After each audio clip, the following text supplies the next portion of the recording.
너무 좋은 날입니다. 너무 좋아가지고 찬양 안에 눈물이 울컥 나와요. 너무 좋은 날. 좋으시죠? 우리 옆에 분과 인사 나누십니다. 예수님께서 부활하셨습니다. 예수님께서 부활하셨습니다. 네, 너무 좋은 날. 네, 너무 좋은 날이에요. 예. 그 영국의 개관 시인, 그러니까 한 나라의 가장 저명하고 영예로운 시인을 호칭하는, 이 테니스는 자연에 나타난 하나님의 섭리를 아름다운 단어로 찬양한 시인입니다. 어느 날 그는 시골길을 가다가 너무 행복한 얼굴로 열심히 일하는 중년 부인을 봤습니다. 오늘 아침 너무 좋은 소식이 있나 보죠? 테니스니 묻자 부인은 미소를 띠면서 대답합니다. 선생님, 저는 한 가지 소식밖에 모릅니다. 그것은 예수 그리스도께서 온 인류를 위하여 죽으시고 부활하셨다는 소식입니다. 테니스도 말했습니다. 그것은 오래된 소식이자 새로운 소식이며 정말 좋은 소식이군요. 그렇습니다. 오래된 소식이자 새로운 소식이며 정말 좋은 소식인 우리 예수님께서 부활하셨습니다. 죽어 시신이 되셨던 그분이 사흘 만에 다시 사셨어요. 다시는 죽지 않은 영원한 생명의 부활입니다. 새 생명 환희 부활의 기쁨이 부활절 예배에 참여한 여러분과 함께 하길 축복합니다. 인간은 본래 죽음과 이 저주가 없는 에덴 동산에서 고통 없이 영원히 안식할 수 있는 완전한 복을 받고 세상으로 왔습니다. 하지만 아담 한 사람의 불순종의 죄로 말미암아 실낙원을 하면서요, 이로 말미암아 수많은 질병과 저주를 가져오게 되었고요, 하나님께 범죄할 때마다 여러 가지 저주로 죄의 보응을 받아왔습니다. 그러나 공의와 사랑을 겸직한 하나님께서는 인간을 그대로 버려두지 않으시고요, 자신의 독생자 예수 그리스도를 통해 구원의 손길을 펴주셨어요. 그래서 하나님의 아드님이신 예수님께서 이 땅에 오셔서 인간이 지은 죄를 대신하여 십자가에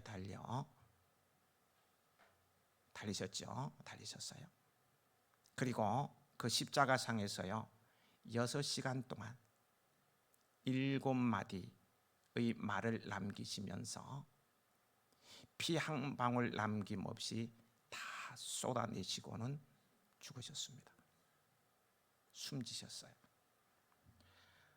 그런데 평소에는 잘 드러내지도 않고 그렇게 조용히 또 남모르게 주님을 섬기던 산헤드린 공회의원인 아리마대 사람 요셉이 예수님의 시신을 십자가에서 내려다가 자신을 위해 미리 준비해 두었던 무덤에 장사를 지내드렸습니다. 이 광경을 지켜본 갈릴리에서 따라온 여자들도 예수님의 시신에 바를 향품을 준비해 두고 안식일에 들어갑니다. 1절을 보면 안식 후 첫날이 되었습니다. 안식 후 첫날 새벽에 그 여자들이 준비한 향품을 가지고 예수님의 무덤으로 갔어요. 이러한 여자들의 모습을 1절만 딱 놓고 보면은요, 이러한 여자들의 모습은 예수님의 부활에 대한 기대감이요 1도 없었음을 반영해 주고 있어요. 일말의 기대감도 없이 무덤을 향해서 갔다는 거예요. 다만 이 여자들은 생전에 사랑하던 그 예수님의 시신에 향품을 발라드리기를 원했어요. 매맞고 찢긴 시신에 향품이라도 발라드림으로 자신들의 도리를 다 하고자 했을 뿐입니다. 어떻게 보면은요, 부활하신 예수님은 그 권능에 전혀 어울리지 않는 일을 지금 하려고 해요. 부활의 관점에서 보면은요, 이 여자들의 행동은 어리석어 보이기까지 합니다.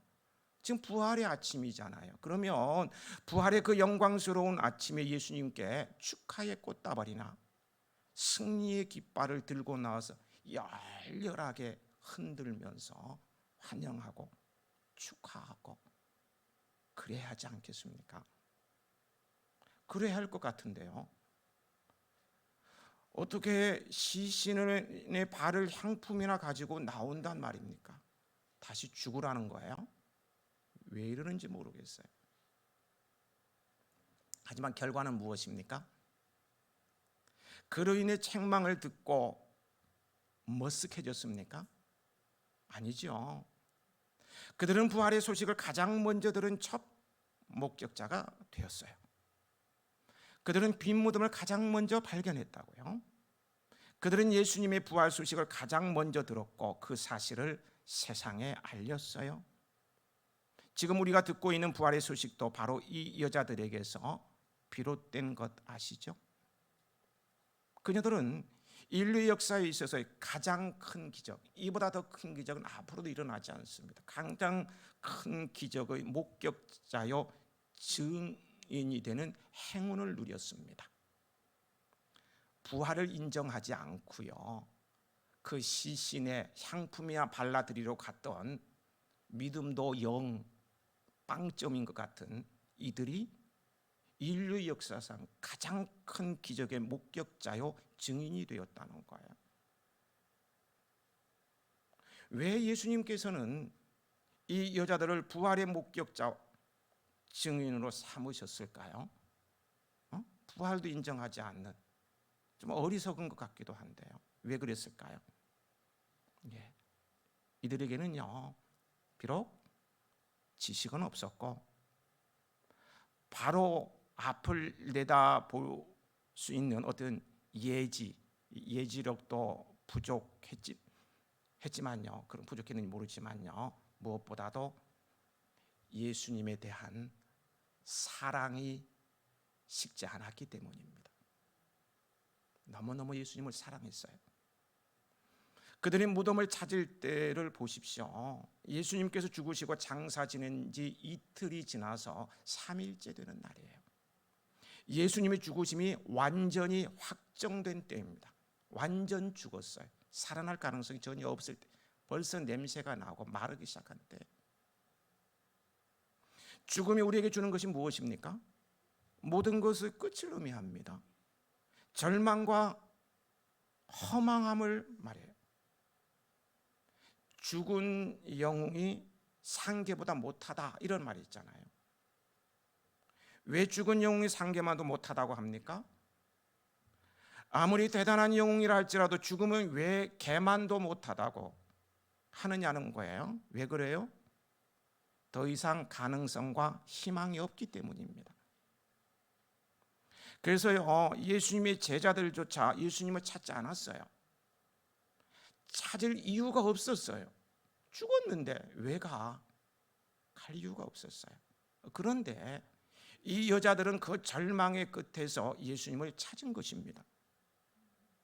그들은 갈릴리에서 예수님을 따라서 예루살렘까지 왔어요. 그리고 죽음의 끝자락에서 다시 예수님을 찾은 거예요. 얼마나 애틋한 사랑입니까? 그들의 사랑은요, 죽음조차 멈추게 할 수 없는 어떤 숭고한 사랑일까요? 죽음조차도 멈추게 할 수 없는 지고지순의 사랑? 이런 사랑이에요. 여러분, 기적은요, 거저 체험되는 것이 아닙니다. 아무에게나 기적이 찾아오는 것이 아니라고요. 지식이 많다고 해서 특별한 직분을 가졌다고 해서 찾아오는 것도 아니에요. 오직 예수님에 대한 애끓는 사랑, 죽음조차 멈추게 할 수 없는 숭고한 사랑을 하는 그 사람에게 기적은 찾아오는 것입니다. 우리 주님 예수님을 향한 여러분의 사랑이 죽음조차도 멈추게 할 수 없는 순고한 사랑이시길 바랍니다. 그 애끓는 사랑이 세상 사람들의 눈에는 미친 것처럼 보인다 할지라도 중단되지 않는 사랑의 사람이 되시기 바랍니다. 좋은 조건 속에서가 아닌 악조건 속에서도 미치도록 사랑할 수 있기를 바랍니다. 거기에 기적도 따르는 거예요. 여자들이 예수님의 무덤 문이 열려 있는 시신이 없는 것을 보고요, 거기 4절에 근심하였다고 했습니다. 예수님 향품을 바르러 갔는데 예수님의 시신이 없어. 근심하였어요. 만약에요, 그곳에 예수님께서 그대로 누워 계셨다면 어떻게 되었을 것 같습니까? 이 여자들은 거기 10절에 보면은요, 막달라 마리아와 요한나와 야고보의 모친 마리아와 또 그들과 함께한 다른 여자들입니다. 만약에 그곳에 예수님께서 그대로 누워 계셨다면 이 여자들은 그냥 예수님의 몸에 향품을 바름으로 위안을 받았을 것이고요, 또 이 소식을 들은 제자들은 우리 스승의 시신이 없어지지 않고 그냥 무덤에 그냥 존치되어 있구나 하고 안도의 한숨을 내쉬었을지도 모릅니다. 하지만요, 그렇게 되면요, 기독교는 결코 탄생하지 못하였을 것이고요, 우리에게는 아무런 소망도 없었을 것입니다. 그러나 예수님께서 말씀하신 대로 다시 사셔서 자신의 무덤을 빈 무덤으로 만들어 주셨습니다. 그렇습니다. 예수님께서는 부활이요 생명이십니다. 그분은 결코 무덤에 갇혀 계실 수 없는 분이셔요. 그분은 본질적으로 죽으실 수 없는 분이십니다. 하나님이신 주님에게는 죽음이란 있을 수 없는 거예요. 그분이 죽으셨다는 것 자체가 기적입니다. 우리는 살아나는 것이 기적이지만 말이에요, 따라서 그분은 필연적으로 다시 사실 수밖에 없으셨어요. 예수님께서는 우리의 죄값을 위해 죽으셨고 이틀 동안 죄값으로 무덤 속에 저당물로 갇혀 계셨습니다. 그리고 이제 우리의 죄값을 다 갚으신 후에는 무덤 문을 열고 부활하셨습니다. 그래야 예수님께서는 우리의 죄를 벗기시고 우리가 그 안에서 의로워졌음을 확증해 주셨다고 로마서 4장 25절에 증언해요. 예수는 우리가 범죄한 것 때문에 내줌이 되고 또한 우리를 의롭다 하시기 위하여 살아나셨느니라. 우리는 예수님의 부활에 힘입어 죄 사함 받고 영생을 받게 된 것입니다. 또한 예수님의 부활은요, 예수님의 부활로 이 경이로운 사건으로 그래서 끝나는 것이 아니고요, 예수님의 부활은 우리의 부활입니다.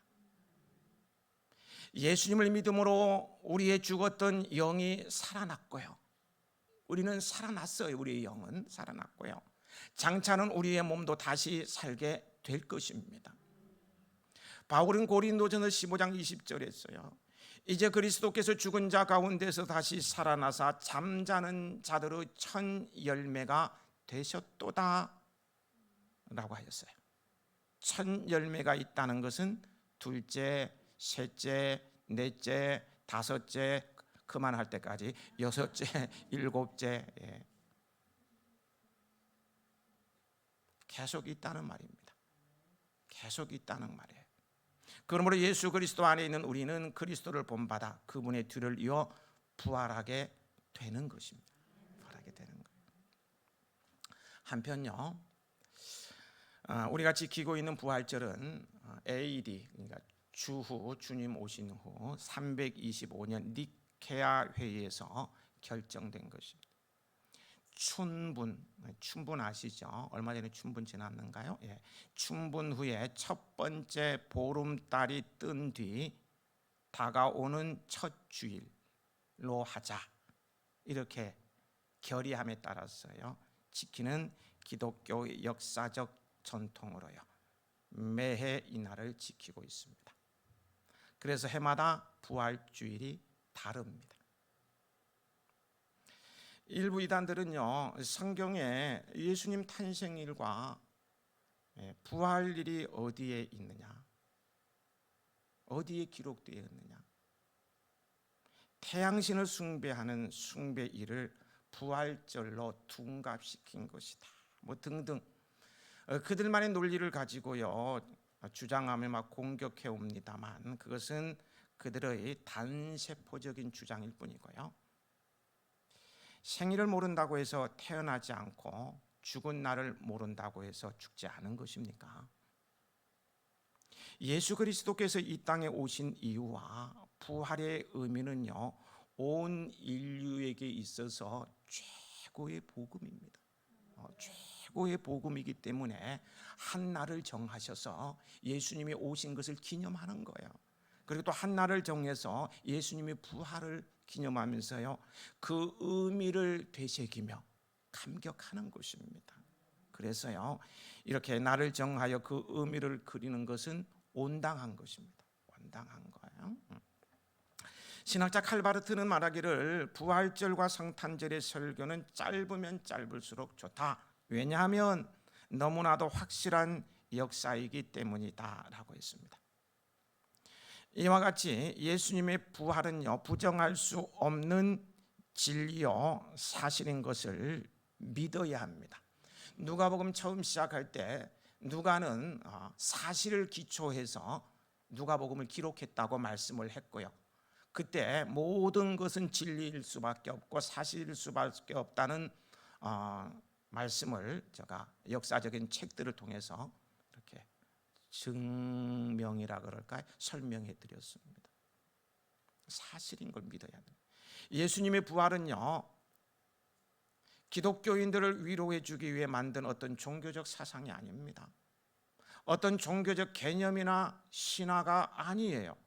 이것은 역사적 사실입니다. 팩트입니다.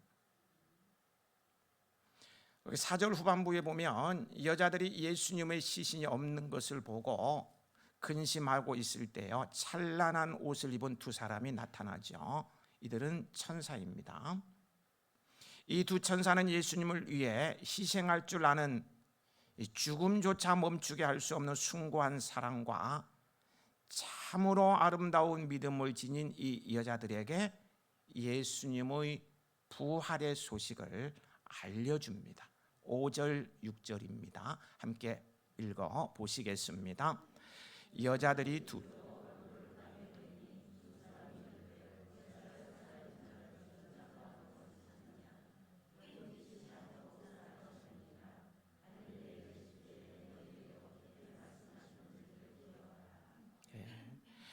부활하신 예수님께서 천사들을 여자들에게 보내지 않으면 안 되었던 이유가 여기 있어요.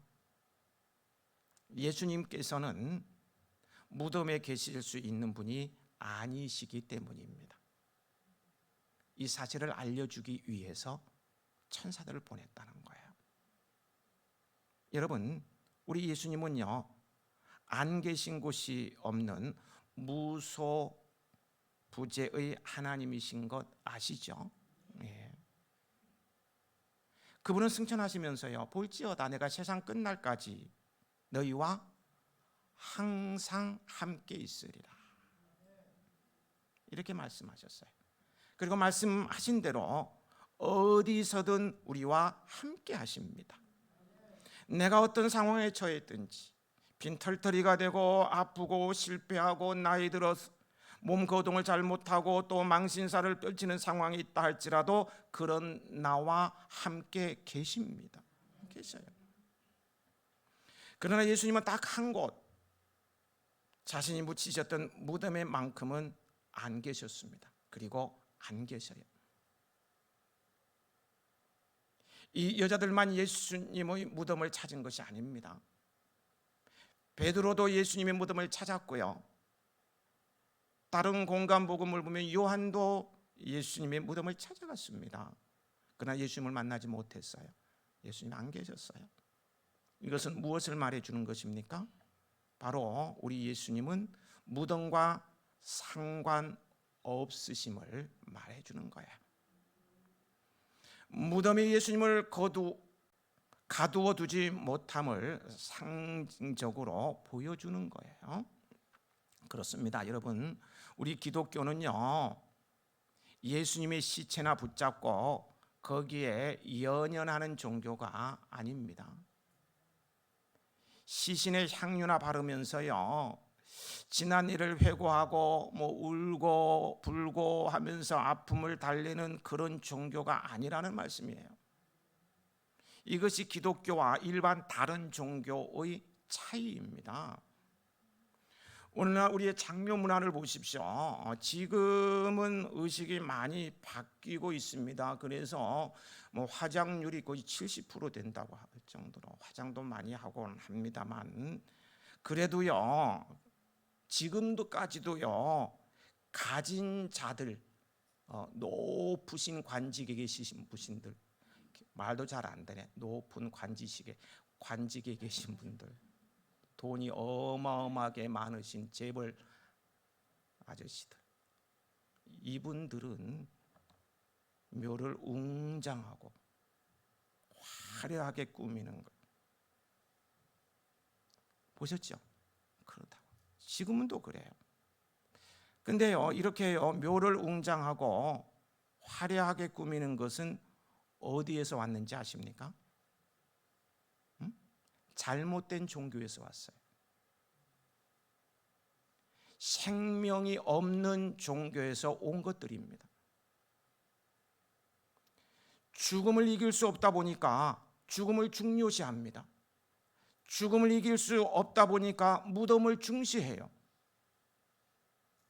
그래서 가능하면 무덤을 크게 만들어서 웅장하게 만들어서, 그거 도대체 뭐 하려는지 몰라요. 우리나라는 대통령이 되려는 사람들 보면은 조상들의 묘를 다 이장하면서도 웅장하게 꾸미더라고요. 뭐 풍수지리설인가 뭐 봐가면서 참 언제면 깨어날는지 모르겠어요. 이것은 비단 유교 문화에 젖어 있는 우리나라의 상황만은 아니고요, 유대교도 그랬습니다. 그들은 죽은 이들의 무덤을 화려하게 꾸며놓고 보면서 좋아했습니다. 너무 좋다. 그래서 무덤이 퇴락되면 막 회치를 하거나 화려하게 다시 꾸며놓고는 보면서 좋아했습니다. 또 이집트 피라미드를 보십시오. 어마어마하게 지어놓고 좋다고 합니다. 가보셨습니까? 가보신 분도 계실 거고요. 영상을 통해서도 보실 거예요. 사진을 통해서도 보셨을 것입니다. 어마어마하죠. 저는 도무지 이해가 안 돼요. 그 당시에 어떻게 저런 피라미드를 지었을까? 수수께끼인 것 같아요. 미스터리. 이해가 안 돼요. 그것을 지어놓고 좋아합니다.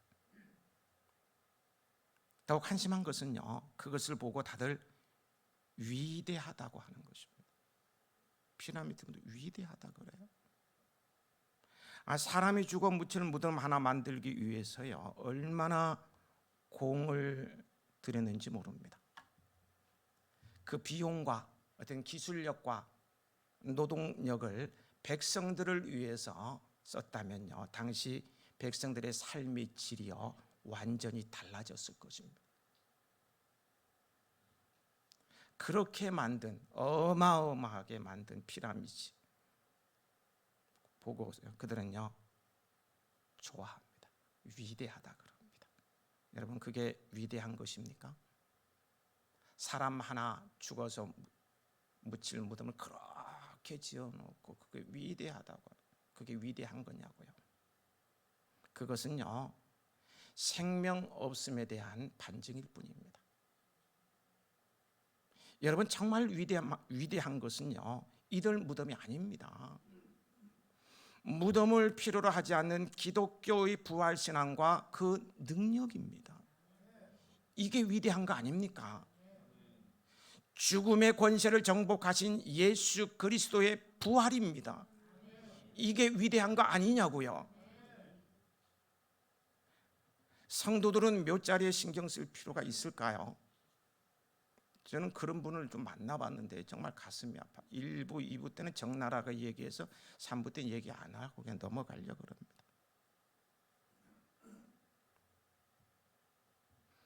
근데 희한한 것은요, 그렇게 매덕 지어가지고 묘자리를 했는데요, 지켜줄 자손이 다 없어졌어.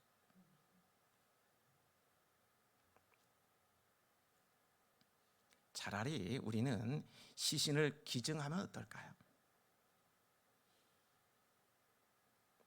성도들이 할 일은 오히려 무덤을 무효화하신 예수님의 부활을 만방에 알리는 일입니다.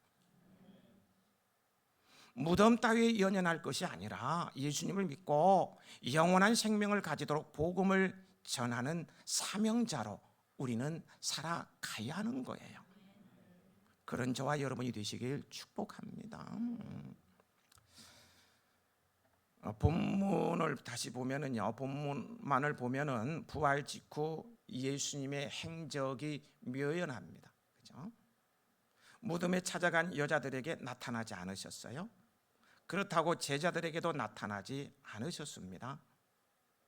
이를 통해서 본문은요, 예수님이 무덤에 계시지 않으셨다는 사실을 강조하고 있습니다. 강조하고 있는데요. 그래서 무덤을 찾았던 여자들은 빈손으로 돌아와야만 했죠.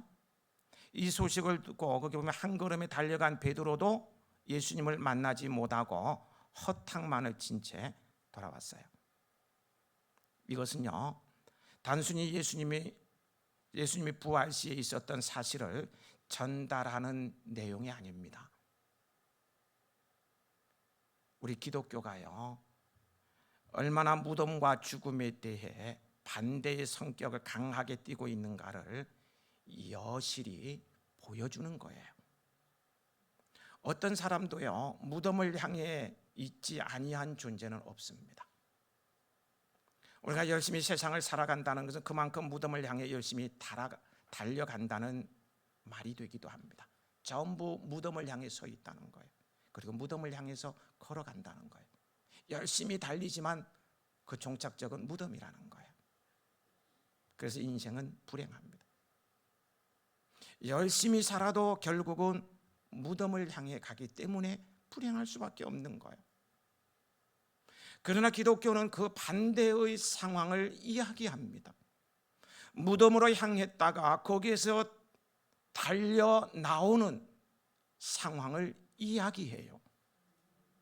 누구도 상상할 수 없고 고안해낼 수 없는 사실을 이야기합니다.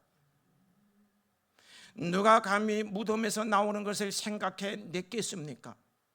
어느 추리 소설가도 상상력이 풍부한 사람도요, 이 사건을 이 얘기를 글로 만들어내지 못했어요. 그러나 예수님께서 부활하시고 무덤에서 나오신 후에 이 말이 나오는 거예요. 누가 감히 무덤에서 나오는 것을 생각해냈습니까? 아무도 없었어요. 우리 기독교의 위대함이 여기에 있습니다. 인간들은 무덤을 향해 달려가지만 오히려 기독교는 무덤 문을 열고 나오는 것을 이야기합니다. 세상은 죽음이 크고 강하고 너무너무 엄숙함을 이야기하지만 기독교는 죽음이란 것이 얼마나 작고 보잘것없는가를 이야기합니다. 심지어 죽음조차도요, 잠이라고 표현합니다. 지금 두 분이 지금 주무시고 계시는데요, 잠이라고 한다. 잠을 자는 것 말이에요. 이것이요, 기독교 신앙의 진수이며 예수 그리스도의 부활의 진정한 의미입니다. 잔다는 것은 다시 깨어난다는 거예요. 잠을 자면 반드시 깨어나요. 잔다는 것은 깨어난다는 이야기예요. 주님께서 오실 때 잠자던 자들이 먼저 부활하고 살아남은 자들도 휴거되어서 주님을 만나는, 저를 보세요, 너무너무 장엄한 광경이 펼쳐질 것입니다. 너무 장엄한. 데살로니가서 4장 16절 17절에요. 예수님의 재림에 대해 상세히 말씀해 주고 있어요.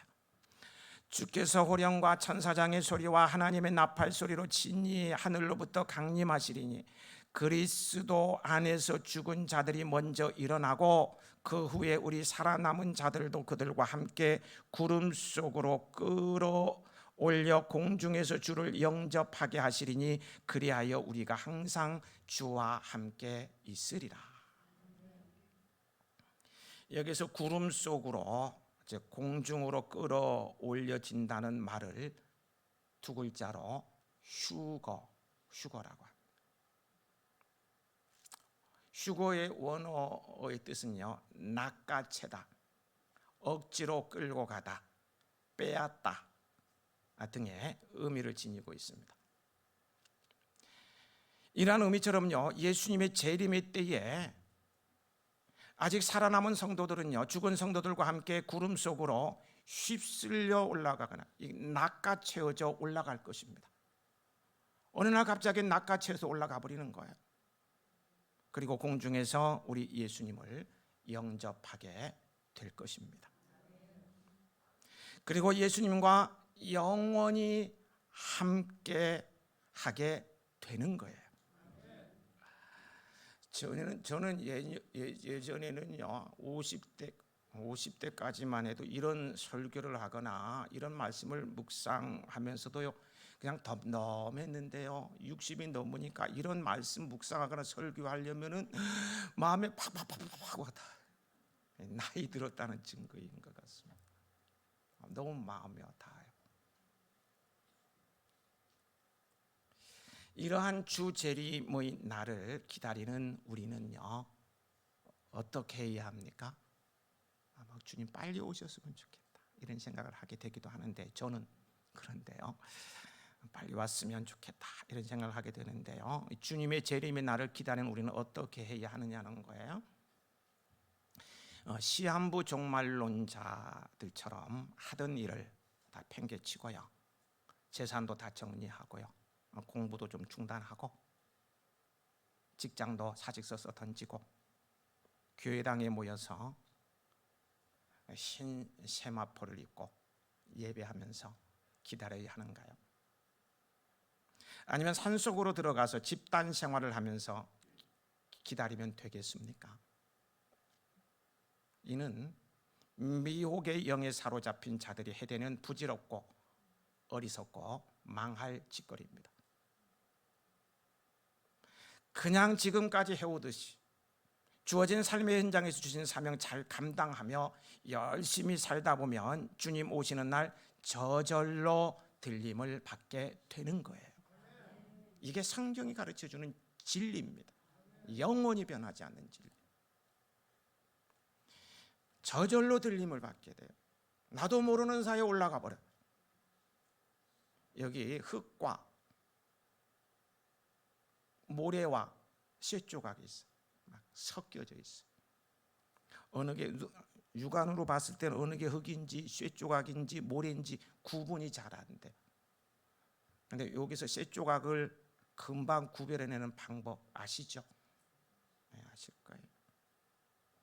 자석을 그 가까이 가져다 대면 철분이 있는 쇠조각은 날아채어서 올라가듯이요. 자석에 확 후비비 돼서 딱 달라붙습니다. 갖다 대기만 하면 쇠조각들이 전부 달라붙어요. 왜 그렇습니까? 같은 성분이 있기 때문에, 같은 성분 때문에 자석에 달라붙는 거예요. 가고 싶지 않아도 가는 거예요. 같은 성분에 끌려가서 딱 달라붙어 버리는 거예요. 이것이죠. 이미 예수님을 마음속에 모시고 사는 그리스도인들은 그리스도의 성분을 가지고 있는 그리스도인이기 때문에 그리스도의 재림 시에 자동적으로 휴거가 돼버립니다. 휴거가 되는 거예요. 뭐 흰 세마포옷을 입고 뭐 집단 공동체 생활을 하고 이런 거 하지 않아도 주어진 삶의 자리에서 열심히 살다 보면 주님께서 호련히 도둑같이 오실 때 나도 모르게 들림을 받게 된다는 거예요. 공동체 생활하다 가면은 책망이나 받죠. 주어진 삶의 자리에 열심히 일하다가 가면 상급도 기다리고 있어요. 열심히 일하다가 주님 오실 때 낚아채우면 되는 거예요. 그냥 올라가면 되는 거예요. 이런 영광스러운 은복이 여러분에게 임하길 축복합니다. 이제 말씀을 정리하겠습니다. 저는 가끔 아까도 말씀을 드렸습니다만 예수님께서 내 당대에 오셔서 죽지 않았고 천국에 갔으면 굉장히 이기적이죠. 하여튼 이런 생각을 가질 때가 종종 있습니다만요. 비록 우리가 예수님께서 오시기 전에 죽음을 맞게 된다 할지라도요, 두려워하거나 절망할 필요가 없어요. 우리에게는 다시 사는 소망이 있기 때문입니다. 우리의 죽음은 마치 계명을 따라 안식일, 즉 주일에 하던 일을 멈추고 쉬는 것과 같습니다. 여러분 토요일까지 열심히 일하시고 오늘 쉬고 계시잖아요. 이런 거와 마찬가지라는 거예요. 우리의 무덤도요, 잠든 육체가 잠시 쉬는 안식처요, 부활을 기다리는 하나의 대기소일 뿐입니다. 마지막 날 영광스러운 몸으로 부활하여 재림하시는 주님을 영광 중에 맞이하는 영접위원으로 그분 앞에 서게 될 것입니다. 이 영광스러운 소망 가운데 살아가는 여러분 한 분 한 분이 되시길요. 조시는 두 분도 포함됐으면 좋겠습니다. 한 분 한 분 다 되시고요. 부활의 예수님은 무덤에만 안 계시고 어디든지 다 계신 생명의 주님이십니다.